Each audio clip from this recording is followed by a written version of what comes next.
রমজানের পরে হলো ঈদ উল ফিতর। দেখেন, রমজানটা হলো কোরআন কারীমের শুকরিয়া। আল্লাহ তাআলা কোরআন কারীম এই হেদায়েতের কিতাব আমাদেরকে দান করেছেন রমজান মাসে। রমজান মাসে প্রথমে অবতীর্ণ হওয়া শুরু হয়েছে লাইলাতুল কদরে কোরআন কারীম। আল্লাহ তাআলা বলেছেন, রমজানে তোমরা এই কোরআন লাভ করেছ, তাদের রমজান মাসে যে উপনীত হবে সে যেন রমজানের রোজা রাখে। ফামান শাহিদা মিনকুমুশ শাহরা ফালিয়াসুম। কোরআনের শুকরিয়া হিসেবে রমজান, কারণ কোরআনের মধ্যে আমরা পেয়েছি হেদায়েতের কথা, কোরআনের মধ্যে পেয়েছি আমরা আল্লাহর নিদর্শন, কোরআনের মধ্যে পেয়েছি আমরা ফুরকান। ফুরকান কি?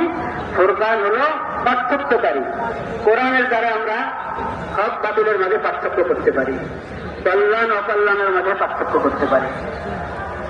কোরআনের দ্বারা আমরা হক বাতিল এবং কল্যাণ অকল্যাণের মাঝে পার্থক্য করতে পারি। হেদায়েত এবং